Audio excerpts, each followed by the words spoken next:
नुकताच भरल्या डोळ्यांनी आपण बाप्पाला निरोप दिला. पण तुम्हाला माहितीये का, बाप्पा पुन्हा येणार आहेत. कुठे, कधी, कसं सांगते. अनंत चतुर्दशी झाल्यानंतर जी संकष्टी चतुर्थी येते तिला साखर चतुर्थी किंवा साखर चौथ म्हणतात.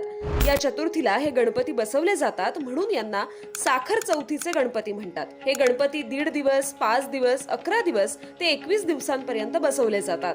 आणि ही प्रथा पेण, पनवेल, उरण या ठिकाणी बघायला मिळते.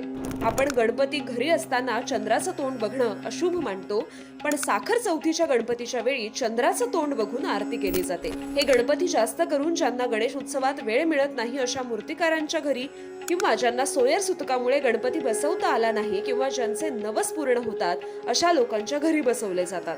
या दिवसात मोदकामध्ये गुळाचं नाही तर साखरेचं सारण वापरलं जातं आणि आरती ही ताटात नाही तर परातीत केली जाते. तर अशा वेगळ्या पद्धतीनं साखर चौथीचे गणपती साजरे केले जातात. या साखर चौथीच्या गणपतीची ही माहिती तुम्हाला कशी वाटली ते नक्की कमेंट करून सांगा आणि अशा युनिक माहितीसाठी संवाद सेतूला फॉलो करा.